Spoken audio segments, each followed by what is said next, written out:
Blog Talk Radio.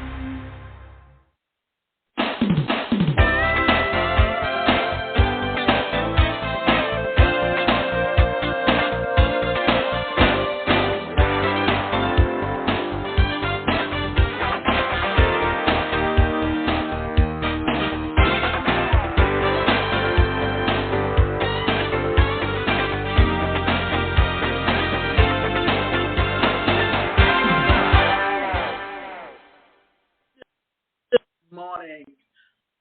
I'm your host, Davida Shinsky, and you're listening to Live Without Limits.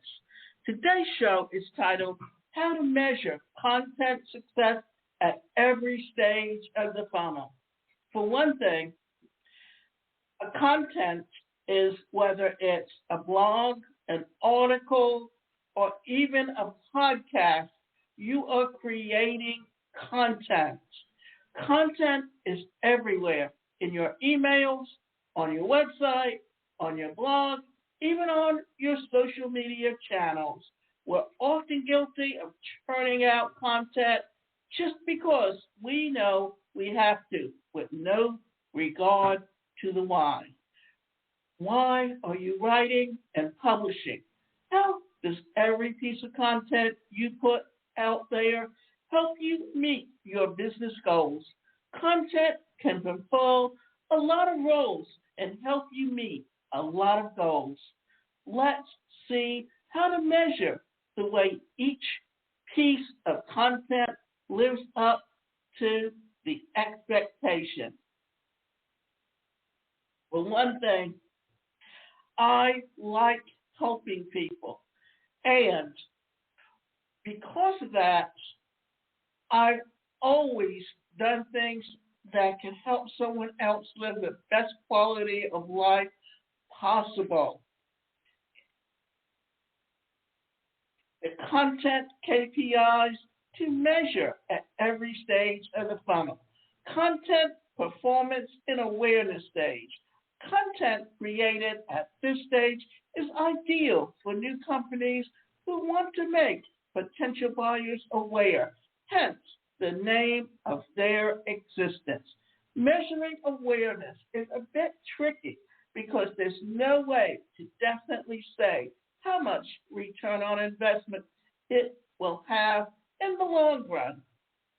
And let me tell you that on your website, in your sales funnels, whenever you're marketing anything, you are putting out content.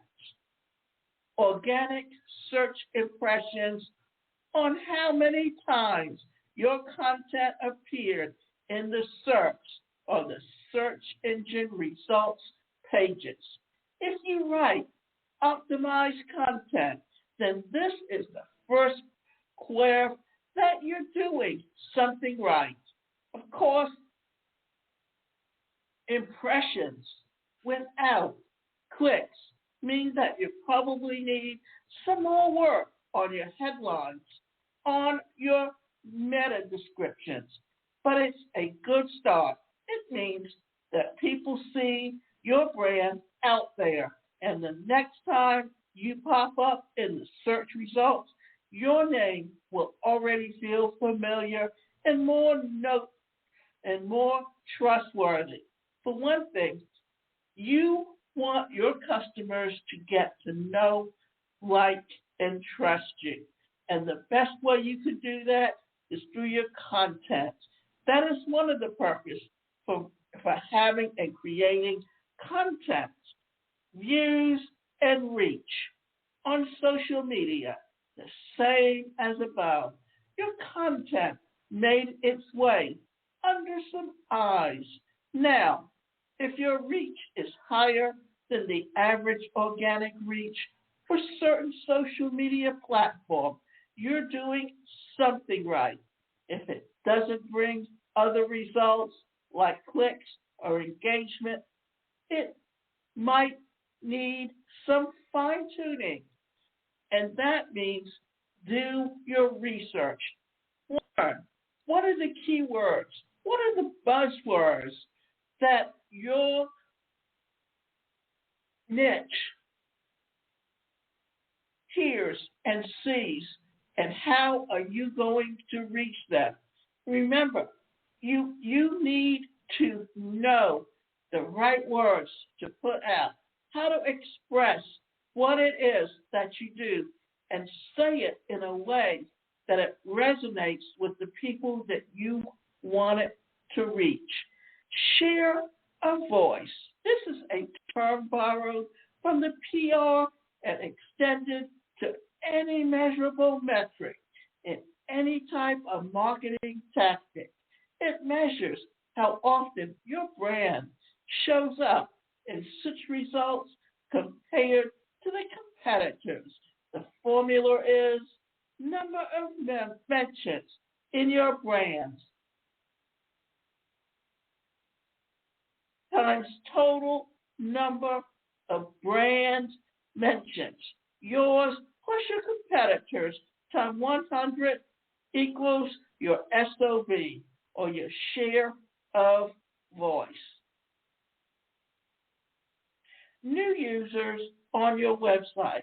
When you reach new users who've never heard of you before, it's obvious that your brand awareness is on the rise.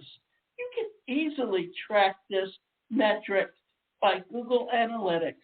Take a look at the landing page that new users come through to find out which of your pieces of content is best at increasing your brand awareness.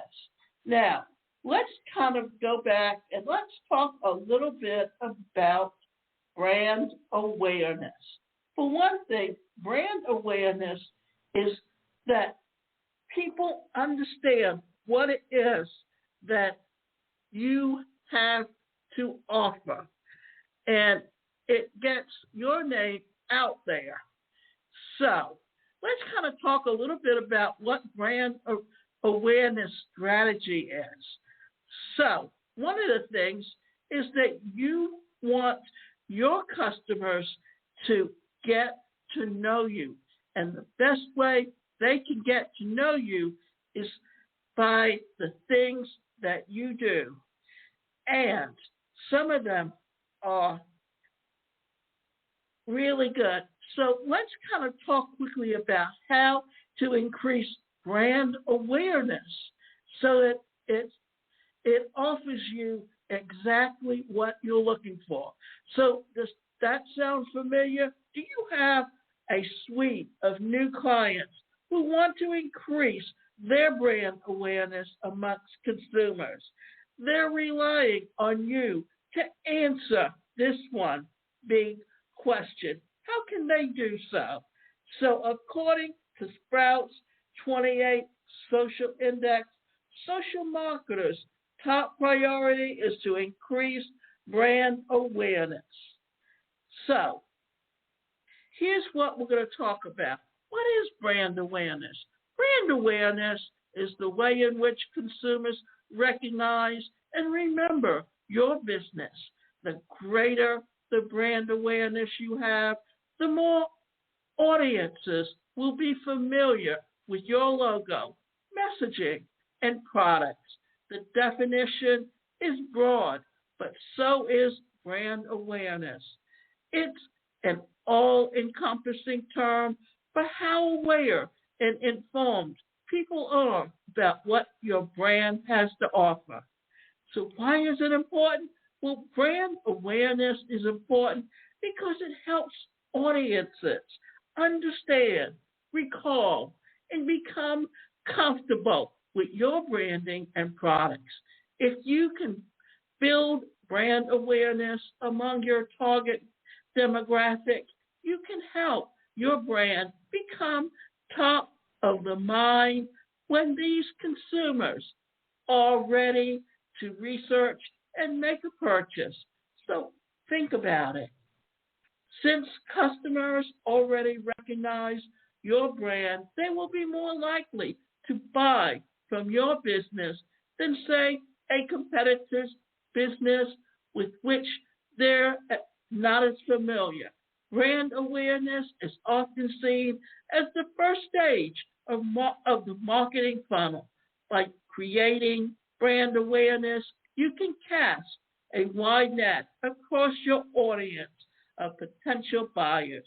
From there, you can funnel leads towards the research and decision-making processes and eventually the buying process.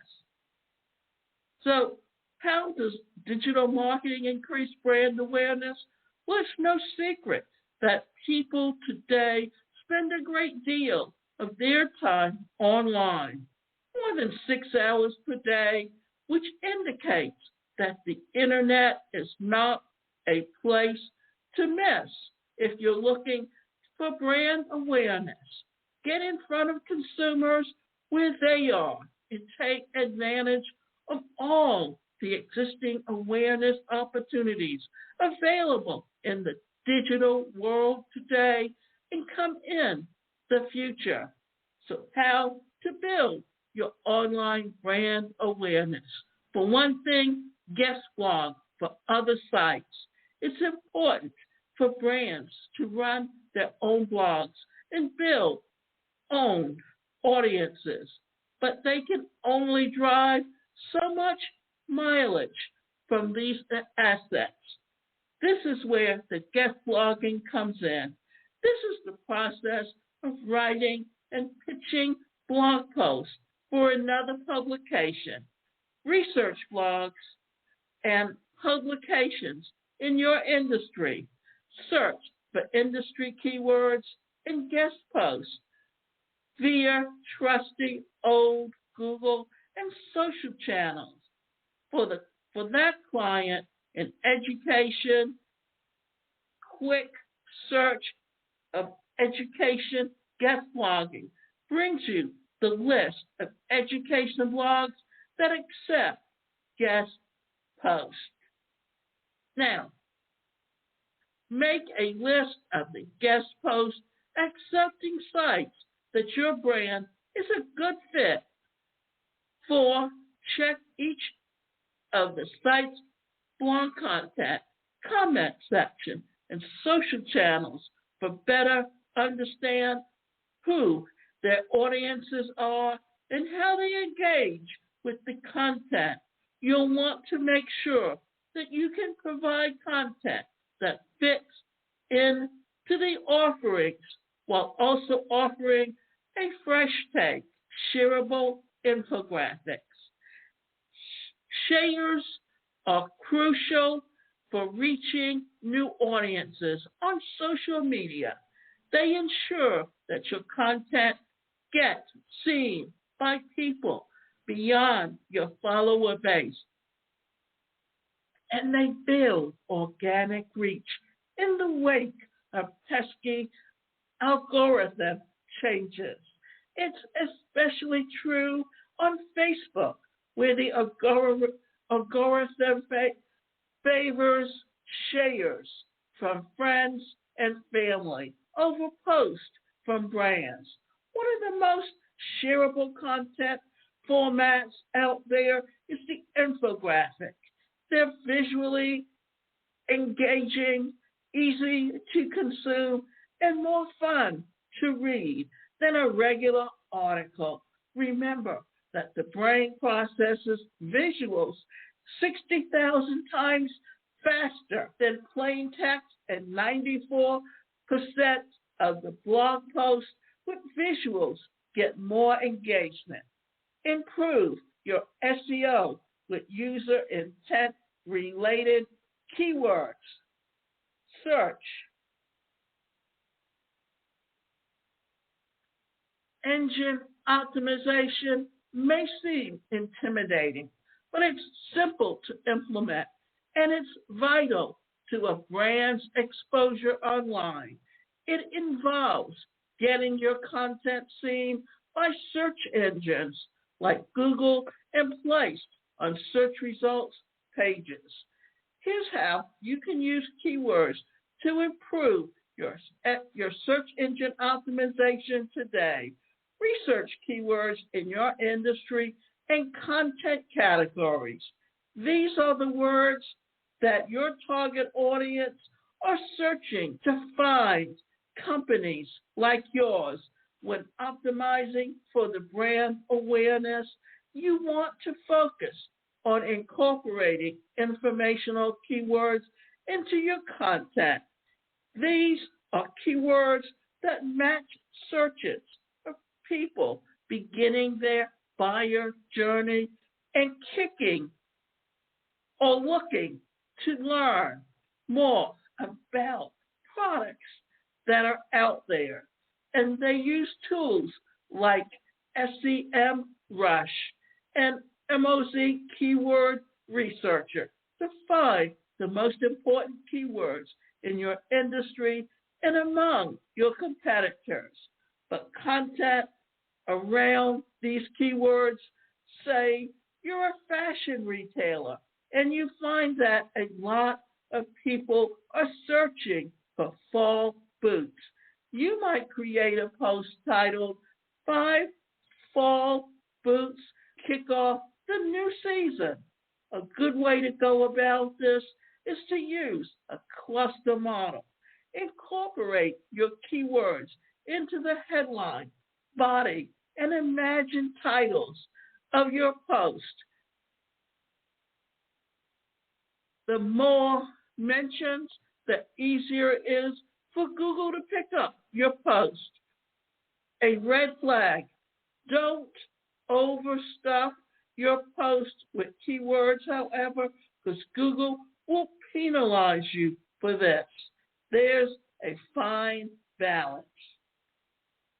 So, when you're looking at these things, that is some of the things for you to consider when looking at your brand. So, new users on your website. When you reach new users you've never heard of you before, it's obvious that your brand awareness is on the rise. You can easily track this metric on Google Analysis. Now, the content performance in the engagement. Okay, things are getting more interesting now. People already know your name, and you've got their interest. Now, let's see how you can measure this interest. Clicks, whether it's clicks from the SERPs or from social media, they all mean the same thing. Your content is engaging, and you've got the numbers to prove it. You can measure the clicks under the Sessions tab in Google Analytics. Go a step further to see which pieces of content brought you the most clicks. You can check that in the Acquisition tab. Bounce rates. Okay, you've got your interest, but for how long? Bounce rate, also measurable in Google Analytics, tells you how many of the people who click on your links bounce back to the search results without visiting another page. When this happens, it's typically because your content didn't live up to the promise of the headline. It's important to correlate bounce rate with another metric. Now, here's something to also consider. How many times have you picked up the Inquirer or the Post, and they have these big headlines, and you go read the article, and the article has nothing to do with the titles?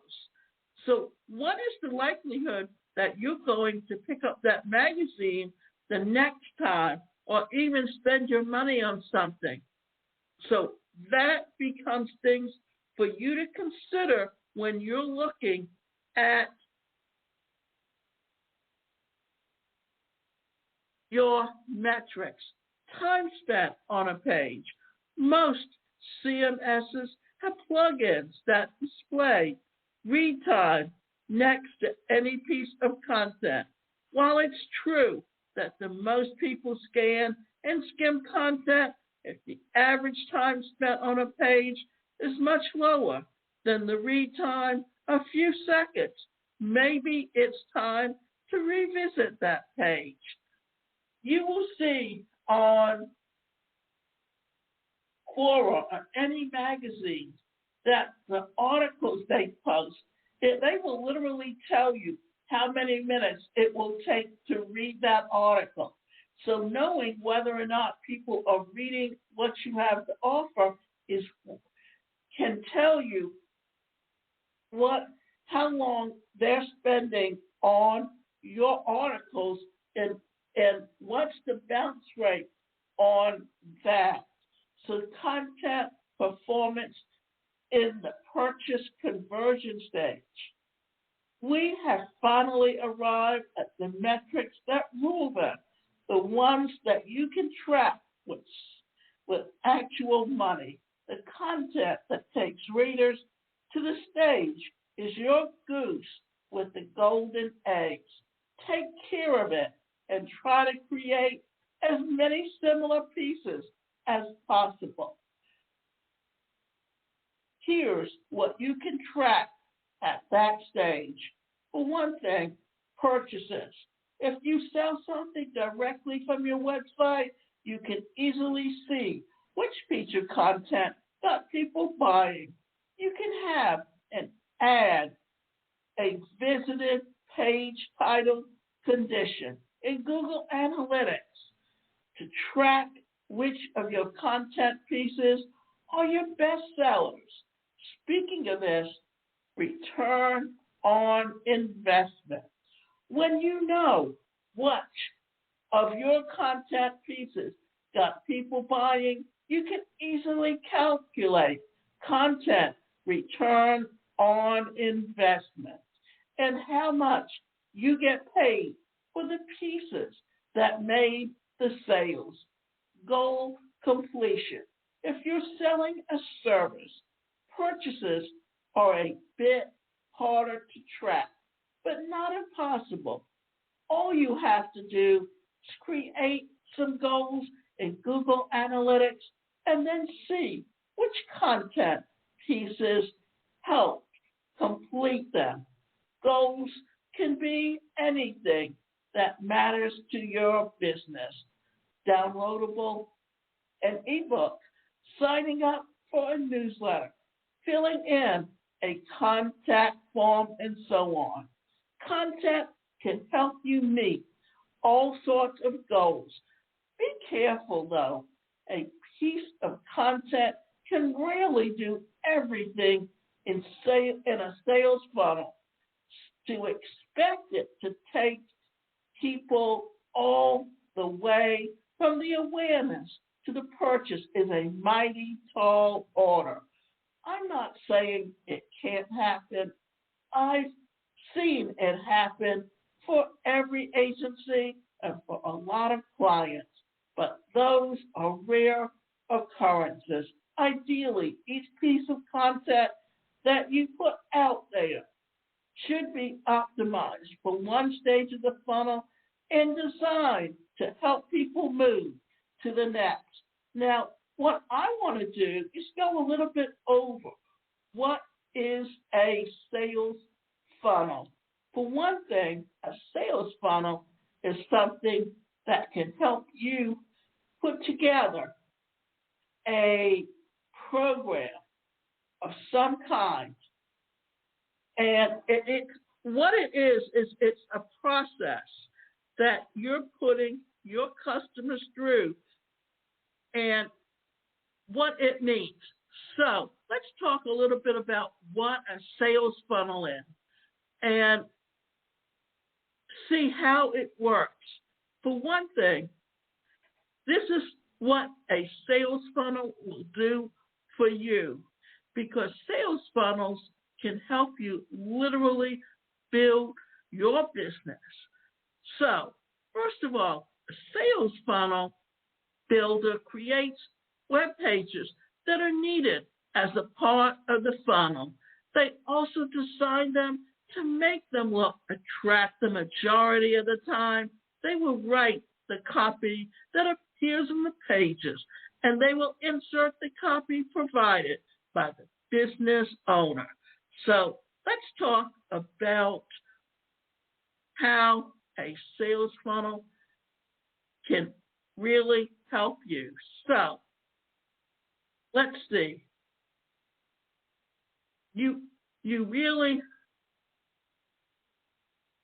need to think of it in several terms because sales funnels can really help you grow your business.